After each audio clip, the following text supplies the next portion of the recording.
monde, j'espère que vous allez bien. On prend les mêmes et on recommence. Allez, on va se dire que tout va fonctionner cette fois. Donc, ce soir, on se retrouve à nouveau pour un interview sur le thème du Dharma avec un nouvel invité, à savoir François Breton, que je me réjouis de recevoir dans un instant. J'espère que tout va fonctionner cette fois-ci. Merci à ceux qui étaient là tout à l'heure d'être à nouveau là. On va voir ce que ça donne. Alors. Donc, on va parler Dharma ce soir, ce thème que je vais vous expliquer dans un instant quand François sera là. Pour ceux qui n'ont jamais suivi les lives. Ah, ça y est, François est là. François est là. Tu n'as plus qu'à accepter. Ah bah voilà, tu as dû me la faire aussi. Top. Hop. Yes, ça fonctionne. Salut François. Salut. Alors, attends. Vas-y, prends ton temps, installe-toi. C'est un premier live pour toi sur Instagram? Sur Insta, j'en ai déjà fait, mais à chaque fois, c'est un petit peu différent en fait.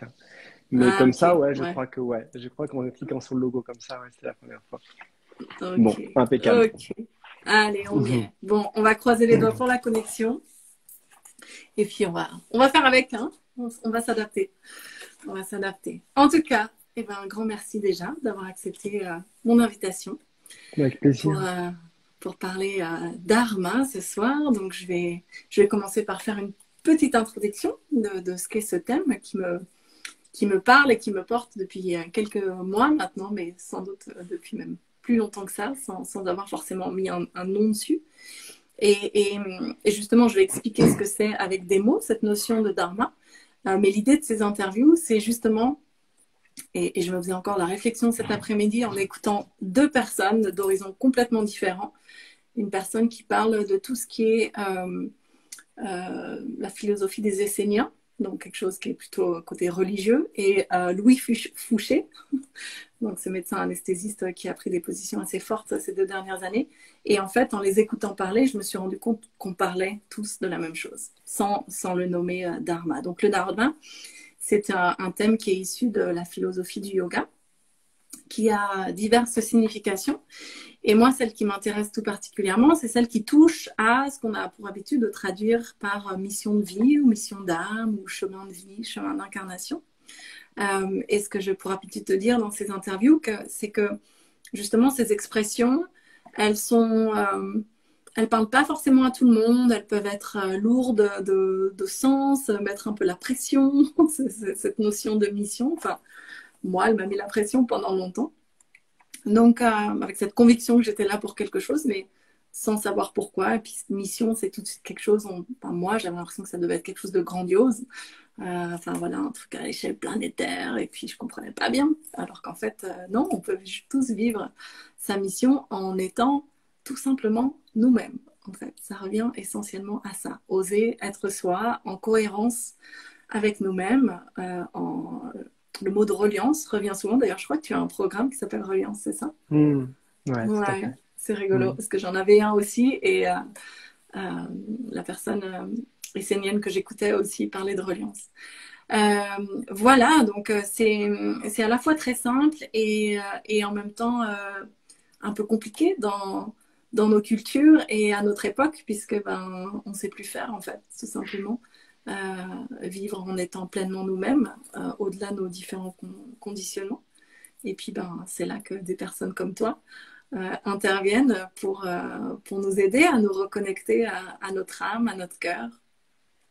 Alors, ce soir, justement, l'idée de ces interviews, c'est d'utiliser les parcours de vie des personnes que j'interviewe pour illustrer, en fait, à travers, comme si on racontait une histoire, ce que vivre son dharma signifie. Évidemment, tu partages ce que tu as envie de partager, hein, ce qui te vient.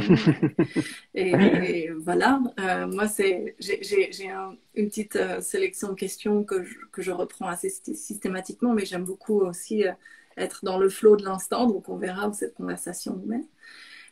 Voilà, mais en tout cas, l'idée, c'est que ce soir, le focus est sur toi et ton parcours de vie, si c'est OK avec toi. Ouais. Ouais. Ouais. Super. Bah écoute, en vacances, je vais commencer à te faire travailler tout de suite. Pour les personnes qui ne te connaissent pas, et puis c'est toujours intéressant de l'entendre de la personne en question, est-ce que tu pourrais nous dire qui tu es, François? Hmm. À qui je suis? Hmm. Mhm. Ouais, je pense que c'est toujours un peu la question piège, hein, des intervenants, cette question. C'est pas mon Parce que c'est intention vrai. Oh, mais du j'en tout. doute bien, j'en doute bien. Je dis la question piège dans le sens où on va se définir tout le temps en fait différemment selon la journée, le temps, l'humeur, la vision, la teinte qu'on a envie de donner. Et, euh, et, euh, euh, eh ben, si on regarde de manière très objective, en tout cas qui je suis, en tout cas, je suis formateur et enseignant, hein, aujourd'hui dans le milieu de développement personnel et spirituel.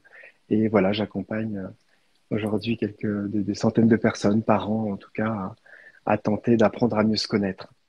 Hein, donc, c'est vraiment un chemin pour au-delà même d'explorer en fait notre propre conscience, c'est vraiment apprendre à mieux se connaître.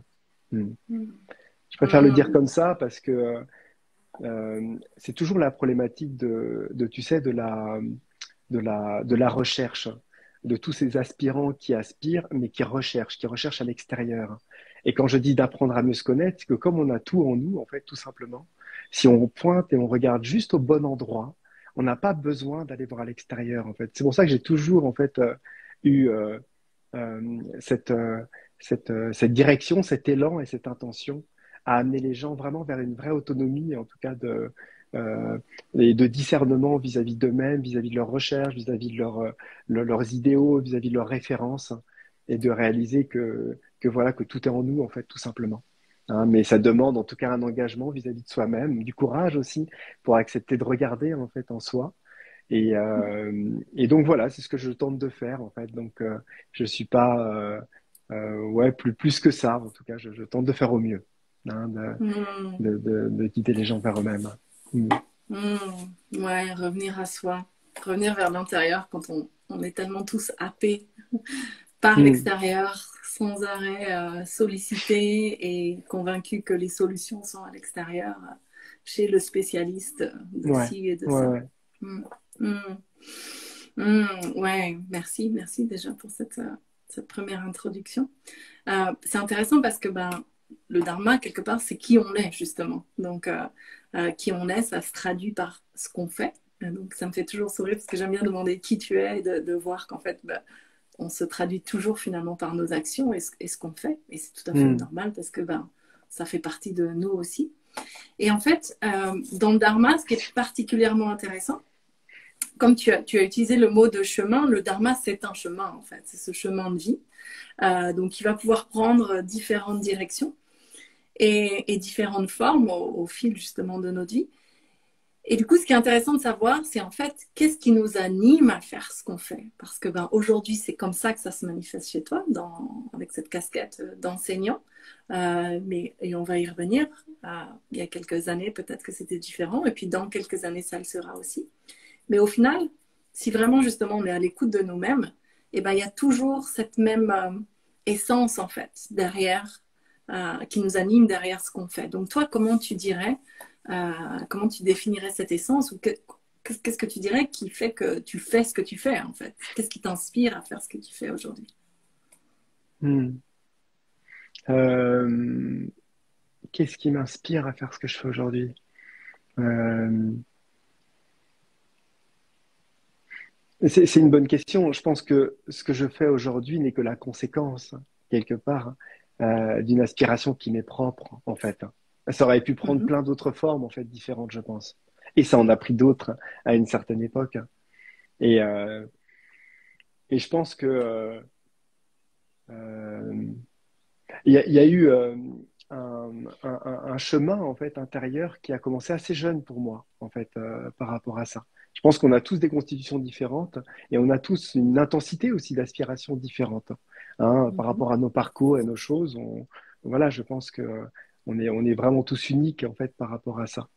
Et et, euh, et qu'est-ce qui m'a amené à faire ça? Sans doute parce que c'était la meilleure proposition, la meilleure forme que pouvait m'offrir le divin pour travailler sur moi. Hein. Mhm. Hein, on va dire ça comme ça. Parce que des fois, il faut arrêter de croire un petit peu ou de se monter le bourrichon ou s'imaginer des choses qui ne sont pas. Et voilà, je pense que au-delà d'imaginer ou de se faire des films, d'être guide, éclaireur ou quoi que ce soit d'autre, je suis juste quelqu'un aussi sur cette planète, un aspirant en tout cas, qui essaye d'écouter au mieux son aspiration et dans lequel, dans les synchronicités de vie, le divin m'offre les meilleures dispositions pour entrer dans la relation, pour apprendre à ouvrir mon cœur, apprendre à aimer, grandir, hein, tout simplement. Et sans doute que cette forme d'enseignant était la meilleure pour moi. Hmm. Hmm. Ouais, ouais, c'est important de se rappeler qu'on est tous en chemin et que, mais c'est intéressant que tu vas d'utiliser ce mot d'aspiration parce que c'est exactement ça en fait. Pour moi, le dharma, c'est en fait à quoi on aspire et tu vois, j'ai toujours ce mouvement de corps, cet élan en fait, parce qu'on a Hmm. tous des choses qui nous mettent dans le mouvement comme ça, qui nous attirent, qui nous donnent envie d'aller de l'avant Hmm. et ça peut prendre plein de formes différentes. Et, euh, et, et, pardon, tu voulais réagir? Non, non, non, non, Non, vas-y, j'ai eu vas-y, l'impression. vas-y. Non.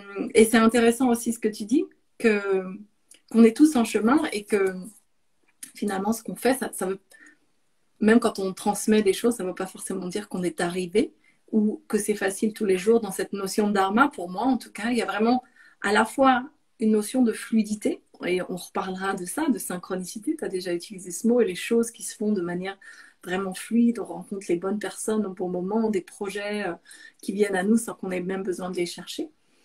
Mais ça ne veut pas forcément dire que c'est facile tous les jours. Et puis souvent, c'est le résultat d'épreuves comment on appelle ça, initiatiques presque, par lesquelles Hmm. on est passé auparavant, qui nous amènent à être là où on est aujourd'hui et qui on est aujourd'hui.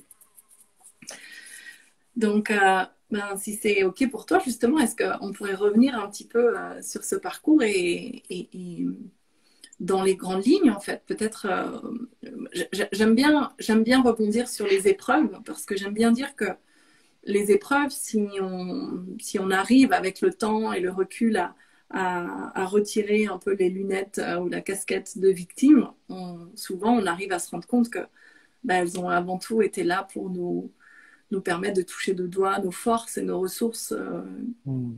qui étaient insoupçonnées en fait jusque-là. Donc est-ce que toi, il y a des épreuves que tu as, et je te pose la question, mais pour avoir entendu une ou deux de tes interviews, je sais qu'il y en a,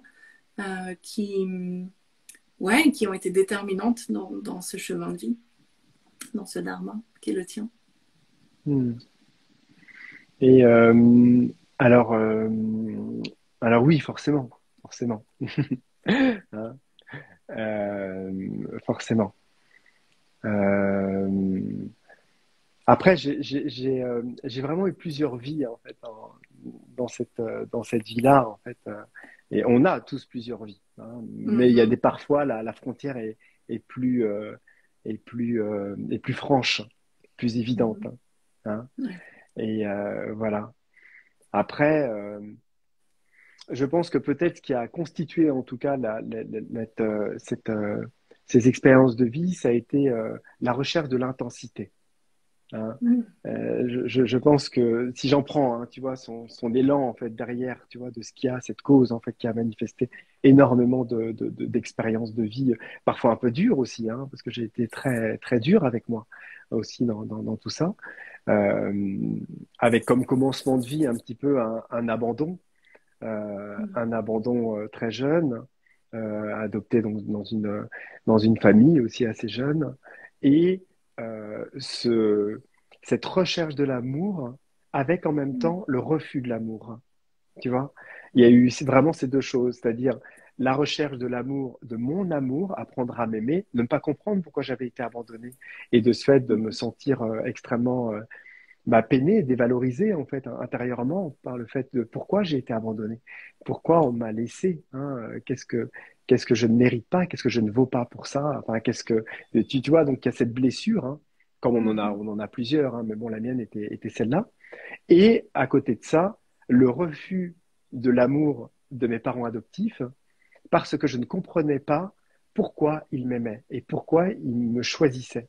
Donc, il y a eu en même temps cette recherche de l'amour qui a dû se faire à l'extérieur, du regard des parents qui m'avaient choisi pour une raison qui n'était pas valable, qui n'était pas méritée. Donc, comme je ne comprenais pas pourquoi je méritais enfin, pourquoi justement je mériterais cet amour, il a fallu que je vive et que je me construise un chemin euh, pour, euh, pour, euh, dans les yeux des différentes expériences, que je puisse le trouver moi-même et toucher aux frontières même presque, en tout cas, de mes difficultés, de... Ouais, parce que j'ai frôlé la mort assez souvent, en définitive, pour plein de raisons, pour plein de raisons. Donc c'est vrai que c'est un côté ouais, un petit peu extrême. Voilà, je suis une personne qui a vraiment rejoint les extrêmes. Donc ça s'est traduit un petit peu par le fait que quand j'étais plus jeune très tôt, donc je suis parti de chez moi par un échec scolaire. Non un échec scolaire parce que j'étais pas bon, un échec scolaire parce que ce système ne correspondait pas à ce que j'imaginais, à ce que j'aspirais. D'ailleurs, j'étais même d'ailleurs très bon à l'école, mais dès la sixième, cinquième, moi, je me suis fait euh, euh, exploser la tronche dans un bus par sept garçons qui étaient Oh, au sens qui m'a propre. ouais qui m'avaient Ah, ok. pour une raison raciste hein, vraiment Hmm. et tout ça et c'était le directeur de l'école qui m'a donc viré moi en fait de l'établissement parce que les parents avaient des bons postes en fait et avaient des bonnes situations et pour lui il n'était pas gérable en tout cas d'appeler les parents et de leur dire écoutez vos enfants on est obligé de leur donner un avertissement ou de les renvoyer donc il m'a Ah, renvoyé à moi comme quoi c'était voilà alors qu'il y avait plein de témoins il y avait machin etc et quand il y a eu cette histoire là ça a été peut-être je dis peut-être hein, parce qu'il y en a eu d'autres avant plus subtils plus voilà mais celui-là, c'était la première chose qui m'a dit, mais à quoi je suis en train de perdre mon temps, en fait? Je suis en train de me faire éduquer, entre guillemets, par un système, par des personnes qui, dans l'éclosion la plus haute de l'âge adulte, ils réagissent comme ça, ils agissent comme ça. Et là, je me suis qui dit, non, prône je ne veux pas. l'injustice. Ouais, voilà, je me dis, je peux Hmm. pas, je veux pas ressembler à ça, quoi. Je veux pas participer à ça. Bon, déjà, j'avais un petit côté un peu rebelle, mais voilà, profondément, il y a quelque chose en moi qui me disait, ce système, il est déjà pourri. Il y a quelque chose à laquelle je ne veux pas, à laquelle je veux pas participer. Et donc, tout doucement, bah voilà, j'ai naturellement pris un autre chemin, en fait, un autre chemin dans lequel ouais, j'ai commencé à quitter un peu l'école, à fuguer, à ne plus venir, voilà, à changer de fréquentation, hein, des fréquentations, on dirait pas forcément bonnes. Alors, je sais pas ce qui est bon ou pas bon. En tout cas, à l'époque, c'était voilà, en tout cas des fréquentations qui ne m'amenaient pas, très clairement, hein, dans un chemin très formaté, en tout cas scolaire. Dans le Et système. Tu te dans le sortais du système, ouais, système. Hmm. complètement, complètement. Donc très jeune, je commençais déjà à être cette fois-ci formaté non pour l'école, mais pour vivre dans la rue, en fait, tout simplement. Hein. Donc ça s'est traduit, ouais, ça s'est traduit par. À l'époque, je faisais du skate, hein. Je faisais du skateboard, hein. Et j'ai été qualifié pour le championnat de France d'ailleurs de skate. J'étais champion de Bretagne, Ah, donc j'étais voilà. à fond, hein, toujours avec mon skate, en train de faire des choses. J'apprenais le jonglage. Et puis c'était une époque où quand on était jeune, bah, on fumait des joints, on touchait à quelques drogues, on commençait à traîner dans la rue, à en vendre, et ainsi de suite, et ainsi de suite. Tu vois. Et petit à petit, il y a eu un petit un petit décalage quelque part qui a commencé à se faire avec la famille, avec les personnes, avec l'entourage, pour retrouver une autre famille, une famille plus libre, sans règles, sans limites, quelque chose dans lequel le monde nous appartient en fait. Quoi que je fasse, j'ai juste un sac à dos et je me fais confiance et je compte que sur moi en fait. Et c'est là-dessus en fait qu'a commencé un petit peu le chemin en fait, cette première vie, on va dire, qui a commencé. Et puis là, ça a été beaucoup d'aventures, en fait, beaucoup d'aventures de partir, de traverser des pays à pied, de sombrer dans une semi-délinquance mi-mafieuse, un petit peu, avec des règlements de compte, des histoires un peu limites, hein. Et puis, voilà, enfin bon, on va dire, voilà, plein de thèmes qui m'ont fait beaucoup souffrir, dans lesquels je me suis fait beaucoup de mal, dans lequel je me suis abîmé aussi énormément, mais dans lequel, en même temps, eh ben, j'ai appris à me connaître, en fait, hein. J'ai vraiment appris à me connaître, hein. Et je me suis rendu compte quelles étaient mes limites, quelles étaient vraiment mes limites, là où je ne pouvais pas aller, là où je pouvais suivre et ne pas suivre, hein, là où il fallait que je me positionne, que j'apprenne à être ancré aussi, parce que dans ces milieux-là, il y a quelque chose aussi qui demande aussi un certain yang, on va dire ça comme ça, hein, malgré Mhm. toute l'hypersensibilité que j'avais, il fallait que je me construise aussi à un certain niveau, et quand on se construit jeune, un petit peu comme ça, il y a quelque chose qui renforce aussi, qui donne confiance, parce qu'on on apprend vraiment à se débrouiller dans des pays, voilà, à l'étranger, sans argent, sans rien, à devoir se débrouiller, traverser des pays à pied ou se retrouver avec des problèmes. Enfin bon, je vais pas rentrer dans le détail parce que tout ça, ce serait un peu superficiel d'expliquer une histoire. Voilà, Je c'est suis sûre que très. ça serait passionnant, mais on n'a peut-être pas le temps. Mais moi, Et j'aurais qu'une envie, c'est que tu rentres dans tous ces détails. ouais, ouais. Et, euh, et donc voilà, et qui a duré quelques années en fait, hein, qui a duré quelques années, et jusqu'à ce que j'arrive à un extrême de, de, ouais, de vie dans la rue, de marginalisation sur beaucoup de domaines, en fait, à plein de niveaux, qui m'amène à un moment à devoir partir, en fait, et à quitter comment dire, la France. Et j'étais encore mineur, hein. J'étais, Ok. voilà. Et des, il y avait des recherches sur moi encore au niveau judiciaire. Il y avait énormément de choses en fait, parce qu'il y avait tout un passif, mais j'étais mineur, donc on pouvait pas grand-chose en fait. Et j'avais décidé de Hmm. quitter en fait la France. D'ailleurs, j'étais refusé Ok. de toute la France au niveau scolaire. Plus aucun Ah, lycée wow. français ne voulait de moi. Ah ouais. Et sans doute, c'était quelque chose que j'avais moi-même créé en fait pour que, au-delà d'un rejet personnel qui m'est propre, il devienne extérieur pour valider le fait que je n'ai plus rien à faire là. Tu vois, c'est toujours un effet miroir, en fait, où on crée soi-même Hmm. les possibilités, tu vois, de prendre, de faire des choix, en fait, tout simplement. Et donc, par rapport à ça, ensuite, euh, il y a eu, il y a eu cette extra-marginalisation qui a fait que je me suis retrouvé, en fait, donc là, je passe les détails, parce que ça a été toute une histoire, mais à vivre, euh, voilà, à 17 ans, donc dans une grotte avec un ermite dans les Pyrénées-Orientales. Et là, ça a été encore une initiation parce que je crois que j'avais vécu tout ce que je pouvais vivre dans la rue, tout ce qui pouvait être vécu, entre guillemets, au niveau des limites, hein, je parle bien, hein, des limites que je m'étais données et de celles que je ne pouvais pas dépasser. Et à partir de là, je me suis rendu compte que cette société, même à un niveau très marginal, était pas mon monde en fait. C'était pas moi. Je m'y reconnaissais pour rien. Il y avait quelque chose qui était pas sain, qui était décalé, qui était voilà, qui m'amenait en tout cas à partir. Et là, en fait, quand je suis arrivé donc avec cet ermite qui avait à l'époque 70 ans, hein, qui vivait dans les montagnes, dans une grotte, un Pakistanais. Eh ben, Ok. j'ai eu comment dire, euh, comment je peux le dire, hein, ce côté où enfin, je dis bien enfin, cette initiation que je recherchais, ces limites, tu vois, ces capacités dont j'avais besoin n'étaient plus sujets à une mendicité, euh, tu vois, sociale ou autre. En tout cas, on est encore dépendant du système. Et pour la première fois, eh ben, je me retrouvais pieds nus dans la montagne avec mes deux mains, mes deux bras, à 2 jours de route, des premières routes où passent les voitures pour faire du stop, pour aller à la premier village.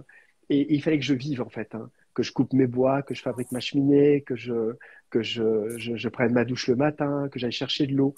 Et là, je me suis rendu compte, en fait, à quel point la vie était dure, en fait. Elle demandait, en fait, énormément de force, hein, de, un vrai labeur, en fait, tu vois, de se réveiller très tôt. Et c'était quelqu'un qui était assez exigeant, en fait. Bon, l'histoire est un peu compliquée à expliquer, mais j'étais réveillé très tôt le matin, en fait, je devais aller chercher de l'eau, on préparait la farine. Enfin, il y avait tout un travail, en fait, qui était fait. Et on allait aux sources chaudes pour aller se laver quand on avait besoin d'eau chaude, parce que c'était l'hiver, alors c'était à l'eau froide.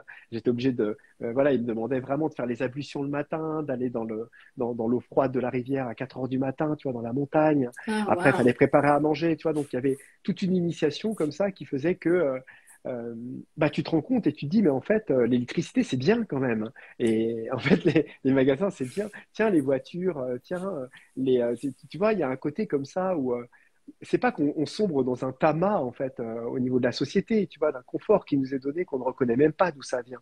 Mais il y a ce côté-là où ça a été comme un coup de fouet, en fait, un petit peu. Et je me suis dit, mais en fait, la vie, c'est ça, en fait. Si tu mérites ton pain, si tu mérites ton eau, et ben, en fait, il faut que tu te réveilles tôt, que tu travailles, tu œuvres. Et c'est vrai que tu vois, par exemple, pour avoir à manger, parce que je ramenais du riz, des bougies, de l'huile, etc., etc. Et pour pouvoir faire ça, j'avais un jour et demi de route en fait pour descendre. J'allais faire du stop. J'arrivais au jour du marché. Je faisais la manche. Je jouais à quelques trucs et tout ça pour gagner de l'argent. Ensuite, je faisais des invendus au niveau du marché. Je repartais avec deux énormes sacs avec des cagettes que je traînais, tu vois, à quoi? À 2 heures de stop jusqu'en bas de la montagne. Et je me tapais les un jour et demi de route avec les sacs pour les ramener Ah, dans la montagne. waouh. J'avais une nuit pour dormir sur la route dans la montagne et pour ramener après. Et ensuite, quelques jours après, je repartais parce que j'avais laissé cacher, en fait, des cagettes de fruits et de trucs comme ça. Donc, je me retapais ça. Donc, je tapais presque, je sais pas, presque 5 jours et demi de randonnée, tu vois, tous les 15 jours, juste pour avoir des bougies, du riz et des pâtes, tu vois. Waouh. Et derrière, il fallait vivre, et puis enfin, je dormais dehors, en fait, tu vois, donc il fallait construire sa hutte avec les trucs, tu vois, donc déjà réussir à faire la manche pour avoir sa scie toute pourrie, tu sais, qui prenait le truc, etc. Enfin, tu vois, donc ça a remis en cause, en fait, ça a remis en cause, je sais pas comment dire, la, la nature de l'effort. Voilà, c'est ça. Et en même Mhm. temps, ça a forgé mon lien à la nature. Et c'est d'ailleurs pour ça, en fait, que je suis sans doute devenu paysagiste par la suite, euh, par le fait que il y a, il y a eu comment dire, cette reliance à la nature qui est devenue très forte, en fait. Et quand je suis revenu, en fait, parce qu'après, il y a des circonstances qui m'ont fait partir, et notamment parce que, et ça, là je te le dis, mais tu vois, c'est quelque chose que j'ai jamais dit en vidéo. De ce fait, tu vois, c'est la première fois que j'en parle. En tout cas, j'ai déjà dit, mais c'est quelque chose que je dis très peu de ça. C'est que quand j'ai quitté les montagnes en fait pour rentrer en fait où j'ai repris mon sac à dos et je me suis retrouvé dans les Pyrénées dans une ville. Et ben, il y a toute la BAC et les gendarmes qui me sont tombés dessus, qui me recherchaient depuis longtemps en fait. Et je venais juste d'avoir mes 18 ans. Donc, ils me Mhm. sont arrivés à plusieurs voitures dessus et puis ils étaient contents de m'embarquer tout simplement. Et ce qui a été la chose la plus belle peut-être, parce que je me suis retrouvé en prison. Hein, et là, c'est pareil, c'est que tu vois, en me retrouvant en prison, ce qui a été incroyable, c'est que j'ai la personne qui m'a ouvert la cellule pour me donner à manger le premier jour, c'était un caïd à qui je devais beaucoup d'argent et que je connaissais bien. Et qui m'a dit, super, t'es là, c'est génial, tu vas voir, c'est super, on va machin, etc. Et là, j'ai eu un éclair de conscience. Je me suis dit, mais qu'est-ce que je fous là, quoi? Et en fait, ces mecs-là, je les connais, tu vois. Et je me suis dit, mais c'est pas moi, j'ai rien à voir avec ça. Et c'est marrant parce que j'avais deux parties, en fait. Cette partie qui aspirait, parce que enfin, j'ai toujours eu un côté mystique, un côté à la recherche quand même du divin et quelque chose que j'aurais pas nommé amour en tant que tel, mais quelque chose qui aspirait. Ça avait juste pas pris la route, en tout cas, du cœur. Mais il y avait quelque chose qui aspirait Qui vraiment. Et en cherchait. même Mhm. temps, ouais, qui cherchait. Et en même temps, la vie m'avait emmené dans la partie la plus sombre, l'emprisonnement, tu vois, le plus total que peut vivre, en tout cas, quelqu'un à un certain niveau. Et, euh, et donc, je suis sorti et je me suis retrouvé donc au tribunal. 15 jours, 3 semaines après, je passais au tribunal. Et il y a une juge qui m'a regardé comme ça et, euh, et tu vois, c'est vraiment intéressant parce que à ce moment-là, c'est joué en fait, vraiment euh, la, la chose qui a changé mon existence. Tu vois, je le dis comme ça paraît bénin parce qu'il y a plein de choses qui me sont arrivées bien après par la suite, hein, mais cependant, c'est quand même la chose qui m'a marqué. Et cette femme-là, elle m'a regardé, en fait, elle a regardé le truc, donc on passait tous, alors voilà, t'as l'autre, il a fait ça, il a fait ça. Bon, les choses, c'est que j'avais pas de gros dossiers, c'était du trafic, des machins, des trucs, voilà. Mais voilà, on est quand même à Perpignan sur une plaque tournante dans lequel, dans un autre département, j'aurais eu de la prison ferme plusieurs années. Simplement là, ils sont débordés, les prisons sont pleines, tu vois, il y a quelque chose qui est de l'ordre de bon, qu'est-ce qu'on fait quoi, de ce gamin quoi. Mm. Et elle me regarde et elle me dit, écoute. Je vois ton truc, etc. Elle me dit, mais je vois, tu n'es pas de ce département, tu vois. Et en plus, c'est marrant parce que j'avais un avocat, j'avais un avocat, non, une avocate commis d'office. On avait préparé le truc, etc. Elle avait fait celle qui s'occupait de mon dossier. Et quand je suis arrivé, un quart d'heure avant, il y a un petit jeune chevelu ébouriffé qui est arrivé, qui m'a dit, oui, votre avocate n'est pas là. C'est moi qui vais reprendre le dossier. Vous appelez comment déjà? On est là pour quoi? Qu'est-ce que, tu vois. Et là, je me suis dit, c'est mort. C'est mort, quoi. Et, et en fait, de ce fait, comme il était incapable, entre guillemets, sans doute qu'il ne sait pas qu'il n'avait pas de compétences, mais il était incapable de représenter le dossier, il était plus dans ses fiches et on passait à la queue leu extrêmement rapidement, c'est un peu, il n'a rien dit du tout, quoi. C'est un peu la juge qui m'a parlé directement. Et elle m'a dit, écoutez, Ouais. elle m'a dit, j'ai deux choix. Elle me dit, voilà, soit je vous laisse partir. Enfin, elle me dit soit je vous me fais maintenant un emprisonnement et très clairement, le dossier mérite à peu près entre 3 ans et demi et 4 ans de prison ferme, soit je vous laisse partir et je vous laisse une deuxième chance. Elle a clairement posé ça sur la table. Mm. Elle a dit, si je ne vous laisse pas de deuxième chance et je prends aujourd'hui la décision de vous enfermer, une chose qui est sûre, c'est que quand vous sortirez, je retrouverai quelqu'un de pire. C'est ce que je vois tous les jours. Alors aujourd'hui, je vais prendre la décision de vous laisser partir. Et Oh, par wow. contre, je vous interdis, vous êtes interdit de département, qui était à l'époque les PO, puisque c'était en 66. Et si vous traînez, je vous vois pendant plus, je sais plus, j'ai eu 2 ans et quelques d'interdiction. Si je vous vois dans ce département, vous êtes contrôlé par la police ou quoi que ce soit, c'est 2 ans et demi de prison ferme directe. Et donc voilà. Et donc elle a rendu le truc, et puis elle m'a dit, voilà, vous êtes libre. Et là, je suis Wow. reparti en me disant, bon, il y a une vraie décision à prendre. Là, j'ai eu une grâce incroyable parce que je voyais les autres derrière, devant, qui se prenaient des années de prison devant moi. Et moi, j'étais là presque dépité en me disant, bon, bah, c'est la case, voilà. Et tout doucement, en fait, enfin voilà, la chose s'est faite comme ça. Donc, je suis reparti et, euh, et donc, j'ai dû affronter, en fait, bon, je te passais des meilleurs parce que j'avais des règlements de compte, j'ai des choses, etc. Cependant, j'ai pris la décision de rentrer en Bretagne. Et là, après avoir vécu tout ça et toutes ces années-là, je me suis dit, j'ai qu'une seule solution. Si je veux m'en sortir, c'est de reprendre les études. Il faut que je reprenne les études. Il faut que je reparte là-dessus et il faut que je le fasse. Euh, la prison, la toxicomanie, la drogue, les trafics, accusations de braquage de banque, etc. Enfin, c'était quand même des gros dossiers en fait qui étaient dessus. Et derrière, il y avait quand même la police judiciaire bretonne qui avait ça sur le truc. Et il y avait quand même des enquêtes en fait qui étaient aussi faites dessus. Donc il y avait quelque chose en moi qui n'avait pas le choix en fait entre guillemets et qui devait en fait prendre des décisions qui engageaient en tout cas une possibilité d'un futur possible. Et, euh, et donc, je me suis dit, et là, j'ai essayé différentes choses et j'ai carrément repris l'école, quoi. Tu vois, j'ai repris l'école parce que je me suis dit, j'ai pas d'autres moyens, en fait, parce que j'ai laissé tomber tôt et il va falloir que je reprenne. Et donc, j'ai eu mon diplôme, voilà, pendant 2 ans où j'ai travaillé où j'ai passé un BP travaux paysagers. Et puis là, ça manquait trop la liberté. Donc j'ai pris un billet, un billet aller au Brésil, Rio de Janeiro. Et, euh, et puis arrivé au Brésil, je savais pas du tout ce que j'allais faire et vivre. Et puis c'est là qu'en fait j'ai fini par traverser l'Amérique du Sud à pied pendant 2 ans et demi. Où je me suis perdu en Amazonie. Il m'est arrivé beaucoup d'histoires en fait, mais ça a été aussi une recherche dans laquelle j'ai aussi beaucoup appris parce que j'étais vraiment sur un chemin initiatique en fait avec les chamans en Amazonie, dans les Andes. Enfin, il y a eu beaucoup de choses que j'ai appris, que j'ai vécues. Et, euh, et quand j'étais en Bretagne, donc à l'époque, je suis rentré pour travailler. C'est à une époque dans laquelle j'ai commencé mes exercices initiatiques. C'est-à-dire que pour la première fois, au-delà d'une aspiration mystique qui était encore maladroite dans des expériences où je cherchais François, en fait, moi, à apprendre à m'aimer, à m'accepter, en tout cas. Et, euh, et ben, j'ai pour la première fois une discipline, une vraie discipline dans laquelle je me suis pris en main et dans laquelle j'ai décidé de méditer, en fait, tous les jours, plusieurs heures par jour. Et ça a été que ça ma vie, en fait. Le travail dans la nature et des heures de méditation par jour.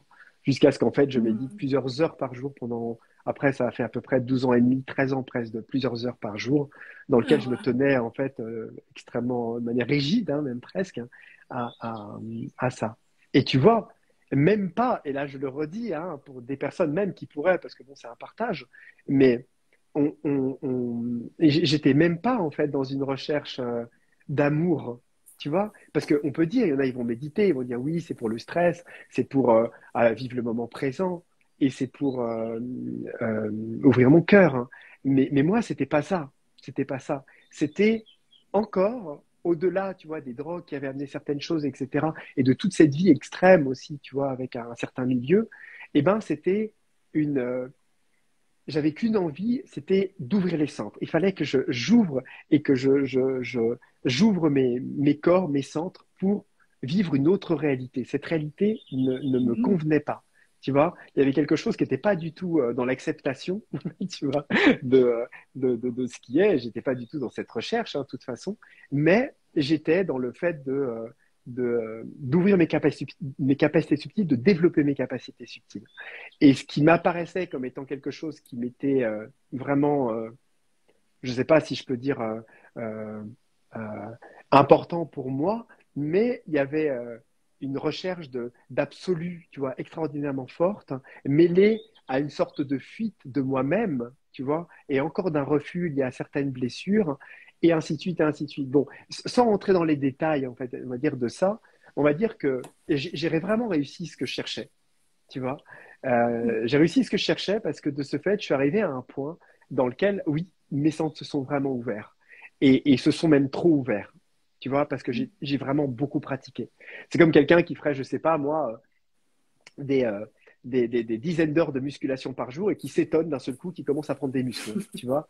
Et c'est ça, et c'est tu vois, et c'est que à un moment, et ben c'est vrai que les exercices que je faisais étaient des exercices qui amenaient à ouvrir les sens, à apprendre à sortir de son corps, à être clairvoyant, clair gustatant, clair, clair informant, clair odorant, clair audience, ce que tu veux. Mais j'avais tout développé en fait à Ouais. un niveau dans lequel mon extrasensibilité n'était pas un cadeau. Ce qui fait qu'en fait, je me suis retrouvé face à une ouverture totalement prématurée, en tout cas de mes centres. Et je dis Mhm. prématurée, non parce que c'était pas une bonne chose ou j'étais trop jeune, simplement parce que la nature de mes blessures et ma capacité à ne pas regarder au bon endroit m'amenait à être complètement décalé en fait par rapport à l'intensité des ressentis en fait que j'avais. Donc j'ai vécu des moments extrêmement difficiles parce que les énergies que je percevais, c'était pas juste ah je ressens un petit peu d'énergie, ah j'ai l'impression que c'est un petit peu voilà une sorte d'entité qui est là. Non non, c'est quelque chose qui m'arrivait dessus au niveau clair kinesthésique, qui me prenait tout le corps, le truc, les boyaux, une entité qui est là, j'avais envie de vomir. Le troisième œil, Mhm. c'était enfin tous les sons, les trucs, je ne voyais presque plus et je me souviens d'une période où je n'avais pas de différence. Ça a duré pendant quelques semaines, quelques mois, euh, pas de différence entre les mondes physiques, c'est-à-dire voilà le plan dans lequel sensationnellement le monde physique, qui est une réalité, voilà, on va dire a priori distincte, et les mondes, les autres plans, on va dire tout simplement, hein, qui étaient à l'époque Mhm. plus astralisants. On n'était pas encore dans des espaces de lumière, tu vois, des espaces divins. On était encore, j'étais encore dans des espaces dans lesquels je me, ouais, je me confrontais en fait simplement à mon ombre, en fait, à mes blessures, à mes traumatismes. Et ça a été une époque, en fait, après par la suite, en revenant de voyage, parce que j'ai été obligé de revenir, parce que je me suis retrouvé dans des zones de guerre assez difficiles, dans lesquelles bah, très souvent, en fait, je me retrouvais avec les paramilitaires à se cacher avec les FARC dans la forêt, des jeunes de 17 ans qui mettent des flingues sur la tête 3 à 4 fois par jour, tu vois, dans la Oh, périphérie de wow. Bogota, tu vois, à l'époque où Mhm. Alfredo Rodriguez avait au moins un attentat par semaine des FARC qui étaient complètement, qui avaient pris les 2 tiers de la Colombie quand le voyage s'est fini. Donc, il y a quelque chose qui, pour moi, pareil, n'avait pas le choix. Il fallait que je rentre, en fait. J'étais complètement bloqué et c'était la fin du voyage, en fait, pour moi, à ce moment-là. Mhm.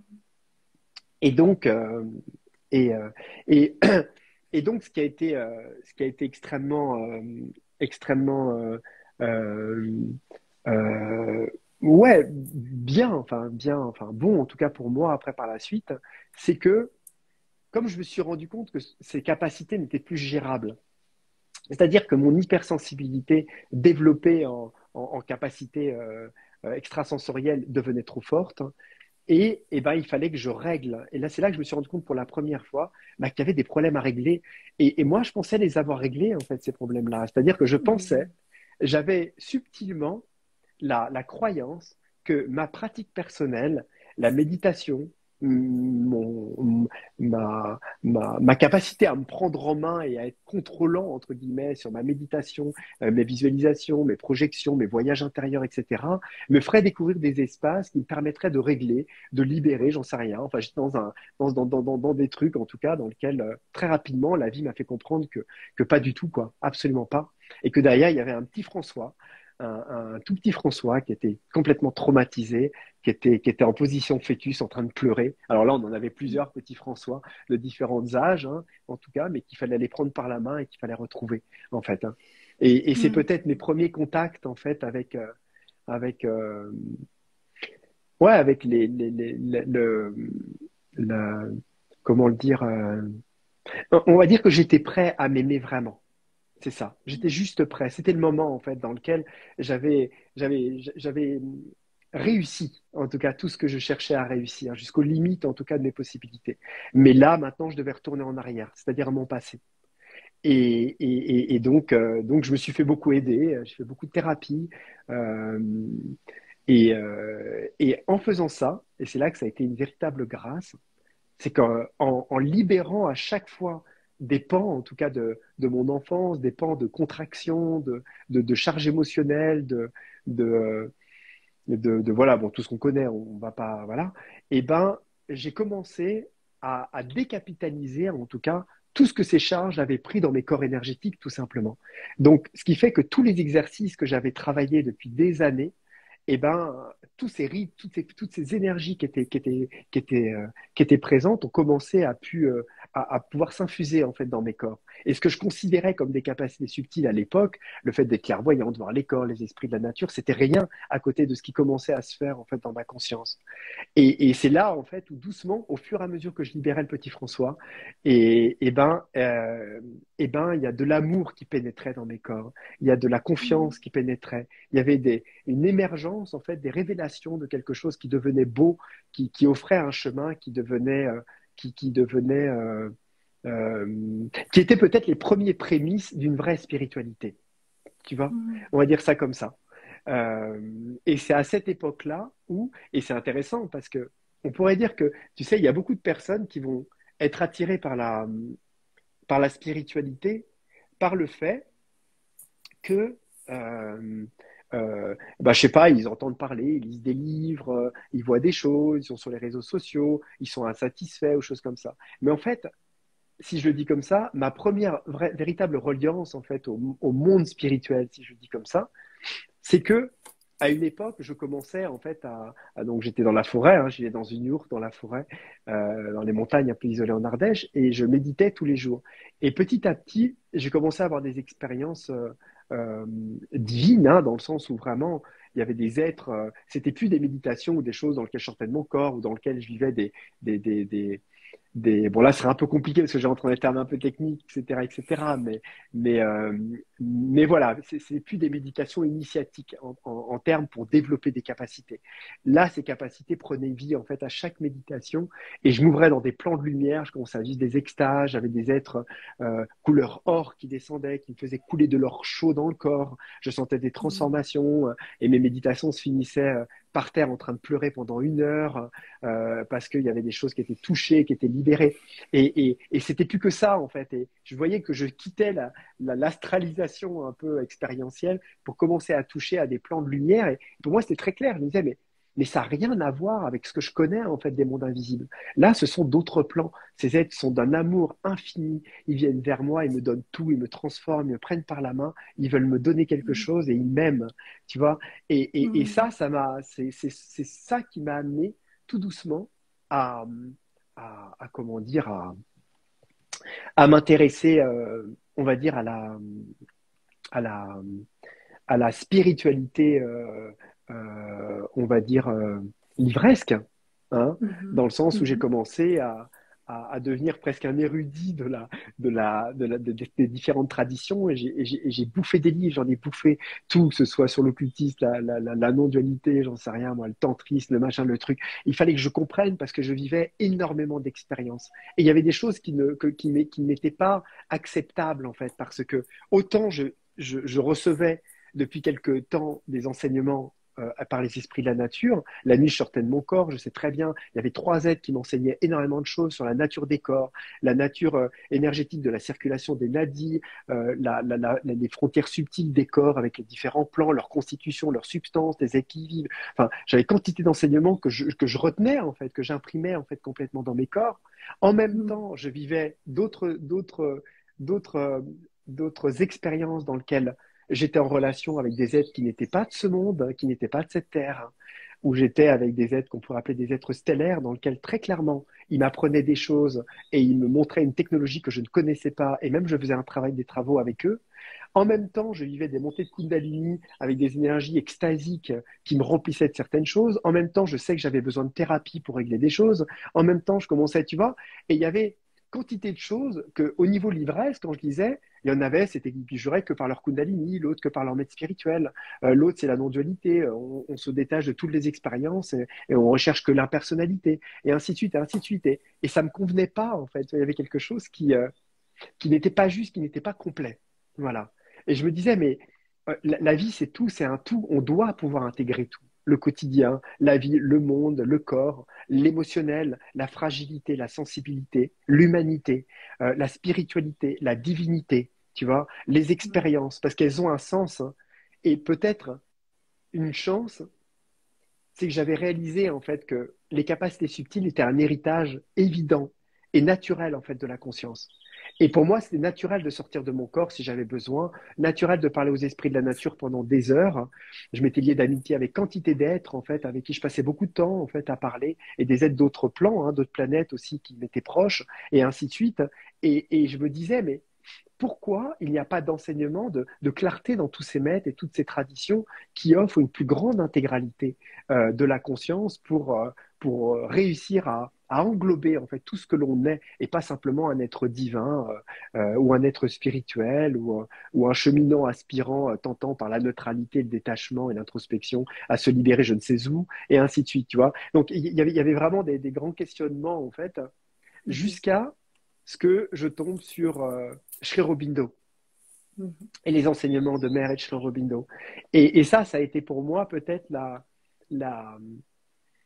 ouais, la pierre angulaire quelque part d'un début de chemin dans lequel là j'ai compris en fait qu'il y avait des grands êtres sur cette planète, hein, qui avaient fait déjà un énorme travail intégral de la conscience, qui avaient déjà réalisé des pans énormes en tout cas de la conscience et qui avaient pu en tout cas le témoigner et donner en tout cas suffisamment de bribes pour qu'on puisse comprendre en tout cas ce qui se passe. Et c'est là que j'ai commencé mes voyages en Inde et je suis parti aussi dans des voyages en Inde euh, qui m'ont amené par la suite à même organiser des voyages pour des groupes, hein, parce que j'ai emmené 3 années de suite une trentaine de personnes dans des groupes, dans différents ashrams, rencontrer des maîtres que je Mhm. connaissais et que j'avais rencontrés et suite à mes voyages et pour euh, pour, euh, pour voilà, qui étaient des personnes qui n'étaient que des, enfin, qui n'étaient que, qui étaient comment dire, des personnes qui m'avaient accompagné et que j'avais accompagné lors des formations et qui n'étaient pas des personnes inconnues, c'est ce que je veux dire. Mhm. Euh, Parce que pour ensuite les amener en Inde avec la lumière qu'il y a, l'énergie, les lieux dans lesquels j'allais les amener, après parfois 2 ans d'enseignement et d'accompagnement ensemble, je me rendais compte que c'était pas, c'était pas trop, tu vois. Mhm. Ouais. Voilà, parce que c'est très, voilà.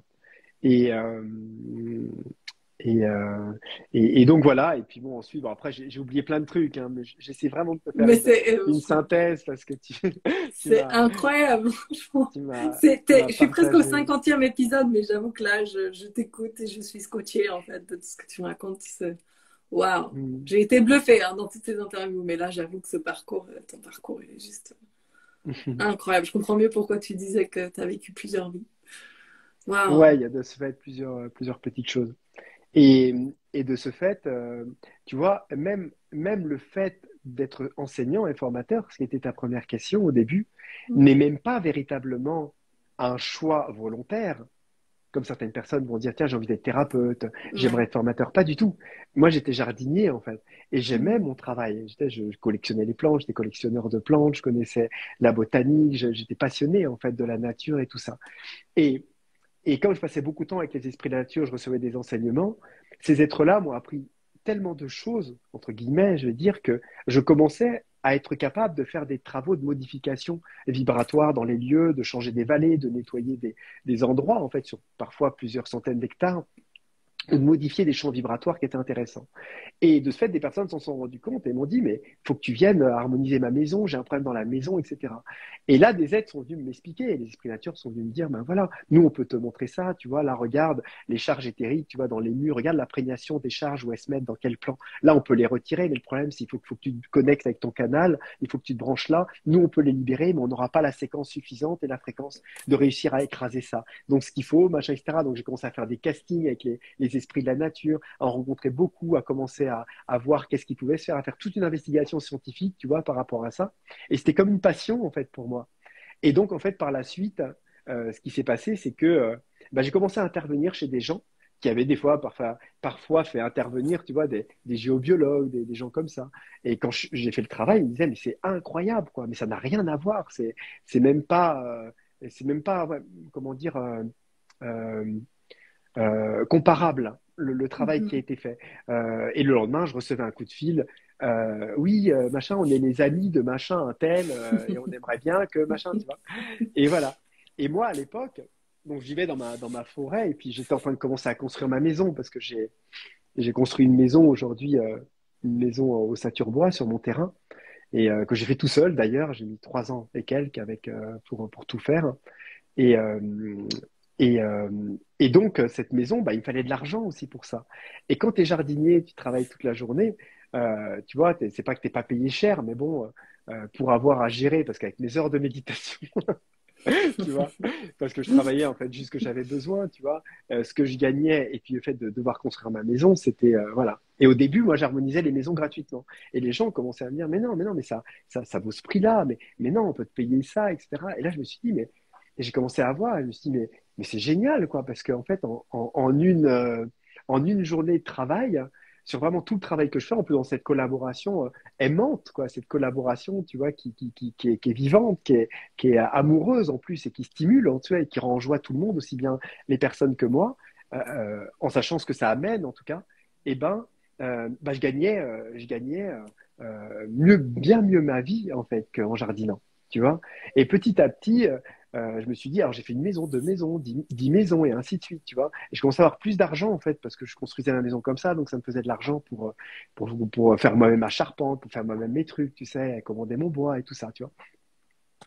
Et, euh, et donc, euh, bah, j'ai commencé à avoir des problèmes de santé, tu vois. À la fin, je me bloquais le dos, je me faisais une tendinite, etc. Et puis des personnes disaient, ah, ça serait bien que tu fasses une formation. Et moi, j'allais à reculons, tu vois, parce que Mhm. c'était pas mon truc. Enfin, c'est pas que c'était pas mon truc, c'est que j'avais pas envie de ça, quoi, me confronter avec les gens. J'avais un côté solitaire et j'aimais le côté initiatique, tu vois, d'être seul face à l'univers vivant et de vivre, tu sais, cette exploration comme un aventurier, en fait, tu vois. Parce que Mhm. j'ai toujours eu ça, le côté aventurier, tu vois, mais c'est quelque chose qui me plaisait. J'avais pas envie de rendre de compte à qui que ce soit ou qui que ce soit sache que j'étais en train de vivre. Ça m'apportait peu en fait, tu vois. Et là, on m'amenait en tout cas à devoir euh, transmettre en tout cas quelque part ça, et ça m'a mis face à l'enseignement, tu vois. Être capable de dire, mais moi j'ai fait tout ça naturellement, quoi. Avec, voilà, aussi bien naturellement parce que j'en avais la constitution, j'en avais l'envie, l'aspiration, et je me suis donné les moyens. Mais là, comment je vais faire pour être capable d'enseigner aux personnes ce qui a été naturel pour moi, en fait, et comment je vais les amener à rencontrer un esprit de la nature, à travailler, à collaborer. D'ailleurs, qu'est-ce qu'ils en pensent, ces esprits de la nature, de ça? Comment ils vont réagir face Mhm. à une personne différente, à une conscience qui, tu vois? Et ça a été ça a été encore des années, en tout cas, de travail dans lequel j'ai été aussi enseigné. Et puis bon, j'ai aussi libéré beaucoup de choses qui m'ont permis d'en tout cas, d'être beaucoup plus tolérant avec moi-même, hein. vis-à-vis de ce que je pouvais transmettre, de ce que je voulais transmettre, et ainsi de suite. Et voilà, et de ce fait, maintenant, ça doit faire à peu près voilà, plus d'une dizaine d'années que j'enseigne avec des groupes de plus en plus grands. Mm. Donc voilà. Mais Oh my je vais God. m'arrêter là parce qu'autrement je vais repartir sur d'autres aventures et tout ça. Et Ouais, c'est je pas sais, il est important, déjà il est déjà tard. 21h06, Ouais, ouais, je vois le temps qui ouais. passe, mais Mm. tu pouvais pas faire plus court que ça avec tout ce que tu as vécu, c'est juste incroyable. Waouh, ben merci d'avoir, enfin, je sais pas si ça se voyait à mon visage, mais j'étais juste scotchée, et puis je vois les cœurs qui défilent depuis. Ouais, merci beaucoup d'avoir partagé tout Ouais, ça, avec c'est, plaisir. waouh, c'est très, très, très, très inspirant. Très, très inspirant. Et puis tu racontes tout ça avec tellement, tellement d'humilité. Ouais, un grand, grand, grand merci. Alors, je ne vais pas effectivement faire durer plus que ça l'interview. Puis tu as déjà touché deux mots de ça, mais euh, dans ces interviews, j'aime bien en fait raconter ces histoires pour que tout un chacun puisse se dire, OK, c'est accessible pour moi aussi de vivre son dharma. Alors, je ne sais pas si tout le monde a la carrure pour traverser tout ce que tu as traversé. Euh, et puis bon, voilà, oui, souvent ça passe par des épreuves plus ou moins compliquées. Entre parenthèses, je fais une petite anecdote. Quand j'étais en Inde, j'étais allée voir quelqu'un qui faisait de l'astrologie védique. Et puis moi, j'ai vécu ce que je considérais comme des épreuves à mon échelle, mais je me souviens qu'il m'avait dit, c'est comme si j'avais traversé une route, tu sais, avec des cailloux comme ça, mais dans une voiture très confortable. Et toi, j'ai l'impression que tu as traversé une route qui faisait ça dans une Jeep qui avait 25 ans, quoi. Bref, tout ça pour dire que tout est relatif, en fait, dans cette notion Tout est relatif. Ouais. d'épreuve. Mm. Euh, et ce que j'aime beaucoup dire, c'est que, encore une fois, j'aime le dire parce que ben, c'est des choses que j'ai vécues aussi, que toutes ces épreuves, finalement, ben, elles nous permettent de nous rapprocher de nous-mêmes, de mieux nous connaître et de mieux comprendre ce pourquoi on est fait, ce à quoi vraiment on aspire. Euh, et du coup, nous rapprocher de ce chemin qui est le plus juste, qui vibre fort pour nous. Et c'est là souvent que ce phénomène de synchronicité apparaît, où voilà, les choses se font de manière fluide et avec un peu plus de douceur, même si on est tout le temps en apprentissage. Donc là, tu l'as déjà évoqué, le fait que ben, finalement, tu te mettes à faire je ne sais pas comment tu l'as formulé, réalignement énergétique dans les lieux, et puis que du coup le Mm. bouche à oreille se fasse encore plus vite que la musique, et puis que finalement la demande de transmettre, c'est pas quelque chose que tu as souhaité, c'est quelque chose qui a été sollicité. Est-ce que tu aurais voilà, quelque chose à rajouter sur ce thème de synchronicité et du fait que moi j'aime beaucoup dire que, parce qu'encore une fois je le vis comme ça, que quand on se met dans l'action finalement, que tout est énergie, tout est vibration, et donc, bah, quand on se met dans l'action, on engage une énergie aussi dans un sens. Et du coup, la vie répond, en fait. Et pour moi, justement, quand on est de plus en plus aligné avec soi-même, eh ben, nos actions sont alignées. Et du coup, bah, la vie nous répond de manière alignée également. Et c'est comme ça que je ressens les synchronicités qui sont en tout cas en phase avec ce qu'on souhaite à Mm. l'instant T. Donc, ouais, je serais intéressée si tu as des synchronicités incroyables que tu ne nous as pas encore racontées ou juste ton point de vue sur le sujet. Euh, non, bah, de toute façon, il y a plein de choses que je pourrais raconter, mais comme je te dis, Il le faudrait temps prévoir passe et une j'ai saison de 50 épisodes avec François, en fait. plus beaucoup de temps. Mais, mais si j'avais si j'avais un conseil à donner, on va dire ça comme ça. On Ouais, va dire comme ça pour merci. finaliser. Je finis Euh, souvent avec ça, donc tu me ouais. devances. Parfait. Et tu vois, la chose, c'est que j'inviterais vraiment les personnes par rapport à cette époque, qui est une vraie période de transformation en ce moment. On est face à des énergies, à des possibilités de transformation qui sont relativement conséquentes par rapport à ne serait-ce qu'il y a quelques années ou choses comme ça, où la vie, en fait, naturellement, amène, en fait, dans son élan, des possibilités qui sont pas les mêmes chaque année, hein, par cycle. Mm. Et j'aurais juste envie de dire aux personnes, et ça, c'est quelque chose qui est important, c'est que, euh, comment dire, tu sais, en ce moment, je rebondis sur un truc, hein, c'est un peu la parenthèse. En ce moment, euh, pour moi, au niveau des groupes de formation que j'ai et les personnes que j'accompagne et qui m'accompagnent, hein, eh ben, il y a vraiment une, une vraie, un vrai pointement de doigt en fait qui est fait sur la maturité intérieure, qui est liée à notre engagement intérieur et qui est liée à notre responsabilité. Mm.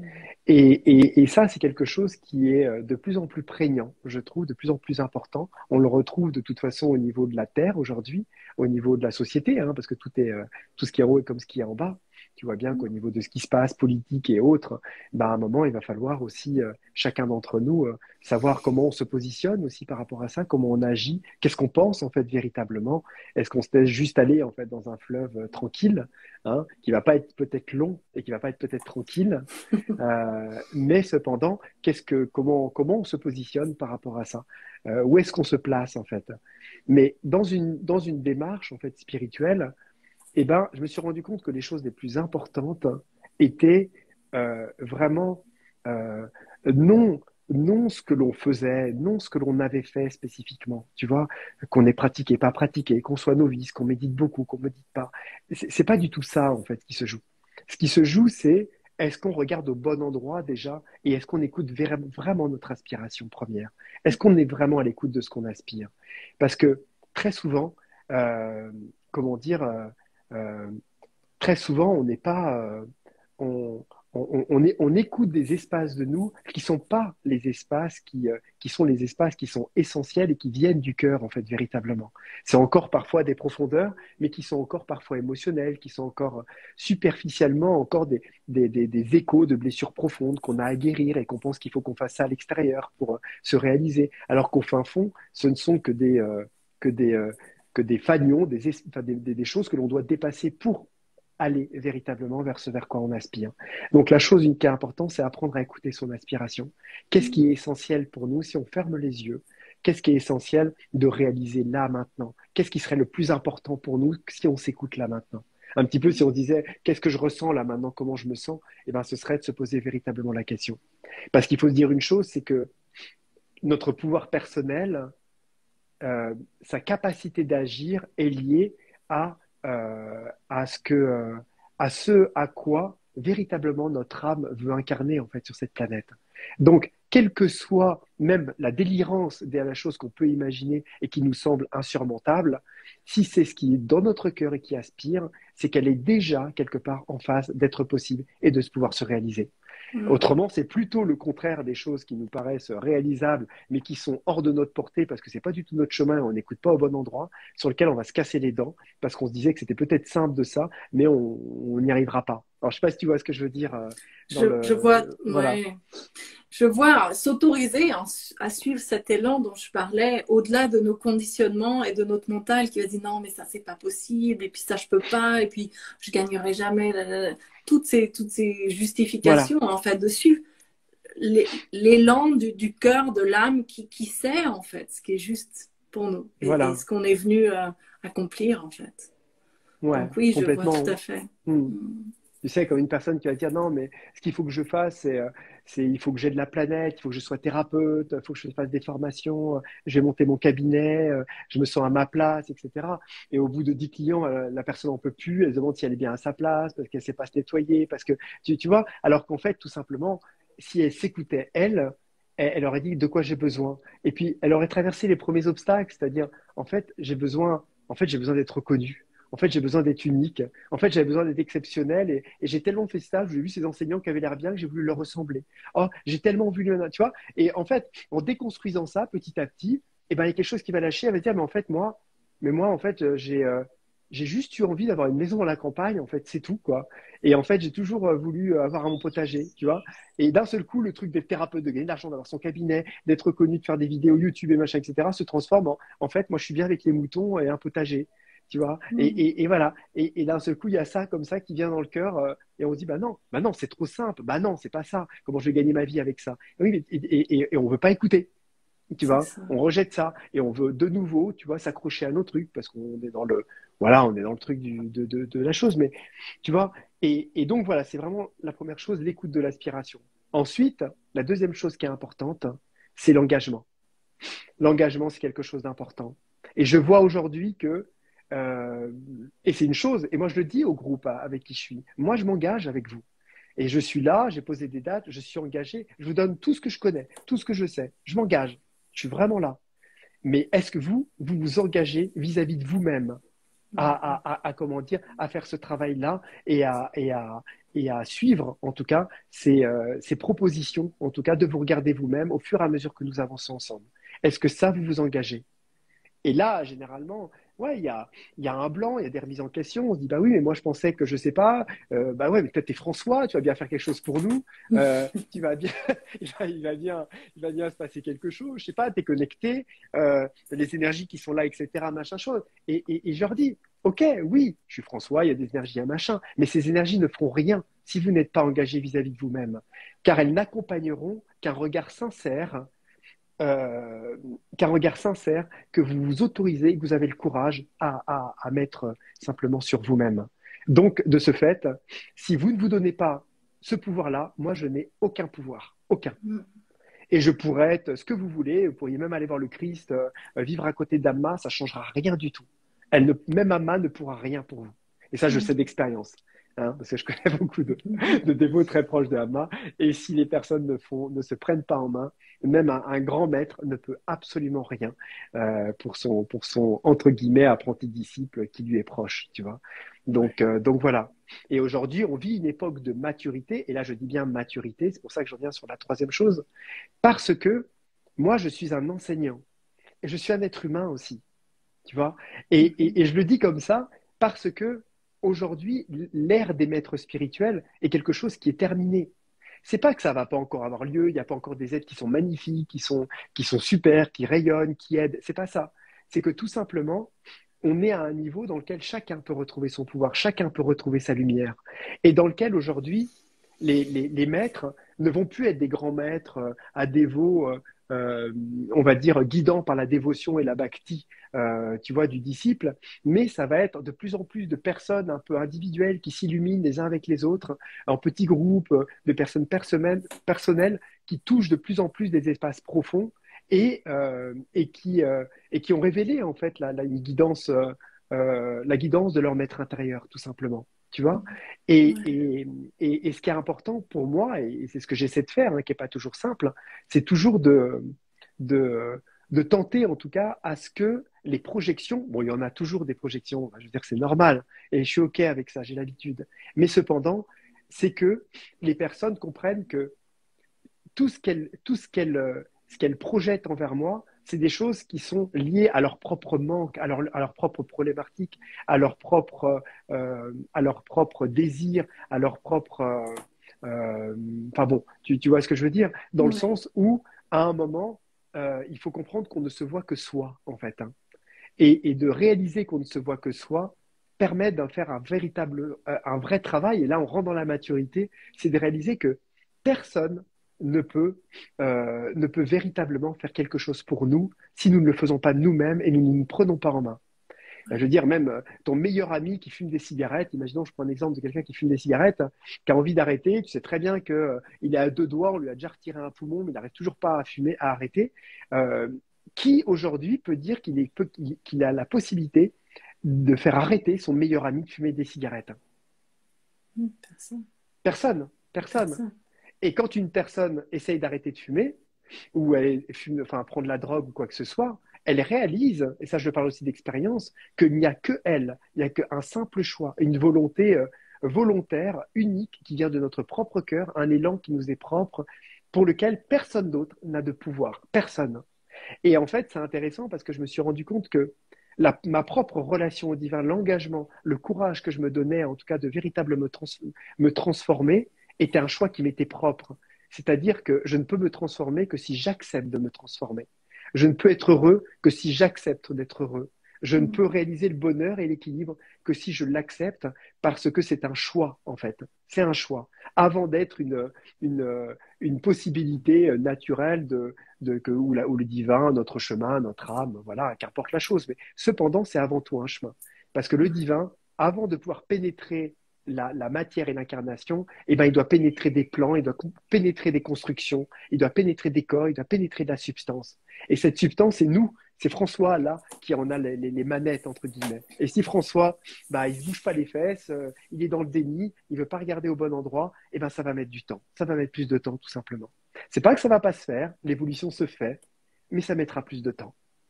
Donc la chose, c'est qu'à un moment, tout simplement, ben voilà quoi. Et c'est pour ça que je te dis, en ce moment, on vit vraiment une opportunité de cette époque qui nous montre du doigt, qui libère l'obscurité. Tu vois bien au niveau des politiques, il n'y a pas une journée où on ne sort pas un serpent du chapeau, hein, ou que ce soit, je veux dire, c'est hallucinant quoi. C'est même de la science-fiction, c'est de la science-fiction. Enfin, je veux dire, c'est même C'est un pas. film. Ouais, On est dans un ouais, film. complètement, complètement, avec des effets spéciaux incroyables. Parce que tout le monde regarde comme des effets spéciaux, comme si c'était pas vrai. Tu vois, C'est parce que ça. le pire, c'est que c'est vrai. Et on réagit pas, on regarde un film. C'est ça, on regarde juste un film. Et donc voilà, et c'est OK. Mais cependant, ce qui se passe au niveau collectif est une possibilité au niveau individuel. Et on a la possibilité aujourd'hui de pouvoir libérer des espaces qui étaient vraiment extrêmement cachés, en fait, et qui ont été cachés, en fait, durant énormément de temps dans notre vie. Et, euh, et c'est pour ça, en fait, que là, j'ai décidé, tu vois, et pareil, je ne l'ai pas encore dit, je ne l'ai pas encore annoncé, tu vois, dans les newsletters ou choses comme ça, mais que j'allais changer, en fait, un petit peu la nature, en tout cas, de mes cursus de formation à partir de l'année prochaine. Du moins, ça va commencer à se transformer dans le sens où je vais beaucoup orienter les choses vers un accompagnement plus profond, en fait, des gens que j'accompagne parce que je me rends compte qu'ils ont besoin d'aide. En fait, moi, j'ai toujours privilégié l'autonomie, mais à un moment, je me rends compte aussi que on est dans une période dans laquelle on descend en fait dans l'ombre, on descend dans nos ténèbres, on descend dans des vraies possibilités de transformation. Et je me rends compte que beaucoup ont besoin d'aide. Et ça me fait plaisir, en tout cas, de les accompagner parce que je sens que je peux le faire. Et ensuite, le fait de commencer à proposer des stages, ce que je ne faisais pas avant, des stages par thème pour commencer à libérer les mémoires, libérer le transgénérationnel et amener les personnes à devenir plus matures, on va dire. J'ai envie que les gens deviennent plus matures et ils se regardent et se disent, mais en fait, merde, quoi, tu vois, à chaque fois, je suis là, j'attends, je vais voir le thérapeute, je vais voir un enseignant, et puis le mois d'après, je vais voir un autre stage, je fais du chamanisme, du tantrisme, du machin, du truc. Et à chaque fois, qu'est-ce que j'ai envie? Bah, de retourner à un stage, me repomper sur un groupe, retrouver un enseignant. Et puis dès qu'il parle trop, il dit des choses qui me touchent un peu trop et je dois un peu trop me mouiller, bah, je vais faire un autre stage et une retraite un peu plus cool, j'écoute des enseignements, enfin, tu vois. Et je veux dire, à un moment, ça suffit, quoi. Je veux dire, voilà, faut à un moment se prendre en main et il y a des personnes magnifiques, moi ou d'autres personnes, qui donnent des enseignements, qui donnent des choses. Et avec ça, si vraiment on écoute et on se regarde nous, on peut faire le travail tout seul et on peut aller vite, on peut se prendre en main. Mais il suffit d'un choix, en fait, d'un engagement. Et ça, c'est ce que j'ai envie d'amener, c'est ce que j'ai envie j'ai envie de donner cette étincelle pour qu'ils réalisent et disent, mais voilà, bah, c'est mon dernier stage, François. Tu vois, ce stage, ce sera mon dernier. J'en ferai peut-être un machin, mais je sens que c'est mon dernier. Je vais arrêter, c'est bon, j'ai compris. Et tu vois Ouais. ce que je veux dire, hein, un petit peu dans Oui, mais oui, bien le sûr. truc, hein? Arrêter de se Hein. remplir, de remplir de Voilà. l'extérieur et de laisser maturer ce qui est déjà là et de laisser émerger quelque chose de Ouais. l'intérieur, en fait. Ouais. Donc voilà. Voilà, c'était le mot de la fin. Parce qu'il va Ouais, falloir ouais. que j'y aille. Oui, merci, vraiment un grand, grand merci. C'était passionnant, c'était super. J'aime bien terminer par l'actualité. Donc, bah, je pense que tu l'as déjà un petit peu expliqué, que tu donnes des stages. Euh, Hmm. J'imagine que toutes ces informations sont sur ton site. Les personnes qui voudront en savoir plus. Je crois que j'ai vu quelqu'un qui disait qu'elle se demandait si elle allait participer et que là, la conversation l'avait convaincue qu'elle avait envie de Hmm. cheminer avec toi. Donc, ouais, un grand, grand, grand merci. Je suis sûre que ça Avec aura plaisir. inspiré vraiment plus grand nombre, en commençant par moi. Donc, merci infiniment d'avoir accepté cette interview. Et puis, Avec plaisir, Perrine. à très bientôt. Passez une belle Ouais, ça soirée. roule. À Ouais, à bientôt tout toi le aussi. monde. Merci d'avoir suivi en live Au et je revoir tout le mettrai le monde et puis replay. merci à toutes les personnes qui étaient là, que je Ouais, ne un connais grand pas. merci. Enfin, je vois vite fait un petit peu des noms passer. Il y a certaines personnes que je connais, mais merci à vous. Bonne soirée à tout le monde. Merci, Ouais. Perrine. Merci François. À bientôt. Salut. Au revoir. Au revoir tout le monde.